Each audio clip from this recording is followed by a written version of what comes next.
Unom ka mga estudyante sa Mandaue City, nadakpan sa kapulisan, human maktuhi nga gingong nag-pot session gamit ang marijuana. Usa sa unom ka mga dinakpan minor de edad kinsa gitugyan na sa kapulisan sa City Social Welfare and Services sa Dakbayan sa Mandaue. Apan ang pasangil gihimakak sa mga dinakpang tinun-an kay matud nila igura silang nanigarilyo sa maong dapit. Ani ang report ni Nico Sereno.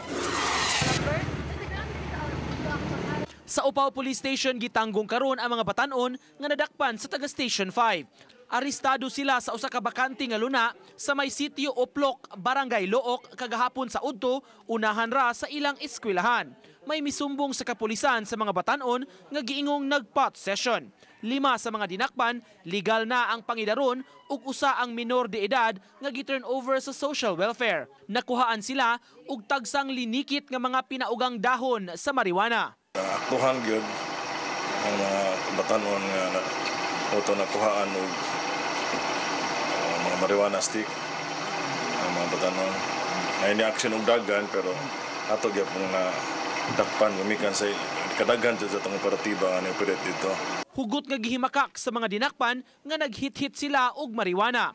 Matod nila na nigarilyo lang sila ni atong higayuna ug way nahimo dihang niabot na ang mga pulis. Walay nakuha sa mua bisag gamay. Dito inyo ha? Dili. Miss. Napunsa man mo dito na tambay. Tambay. Kay nang maure kasi. Bago magkaon balance kay 1040 on. Paano may magkananan kay kananan dia linya man magtambay dia. Nagtambay dia. Dili man kami rin naaktuhan nga paggadto nila. Duha sa mga arestado mo graduate na sa kolehiyo sunod simana. Giangkon sa mga dinakpan nga nakagamit na sila kaniadto og marijuana apan pipila ka buwan na ang nakalabay.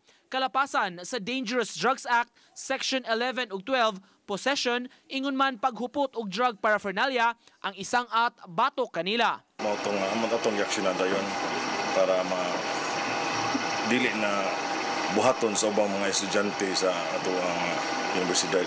Sa iyang bahin si MCPO Director Colonel Julian Entoma, mitataw, daghan na silang dadawat nga mga report nga maghithit sa dapit. Pagsindihay na o nga droga, sa nga to, ang mga estudyante pa man tani, dako pa makaig chance, makatapos pag-eskwela, mutugan sila, nga sa dapita sila makapalit.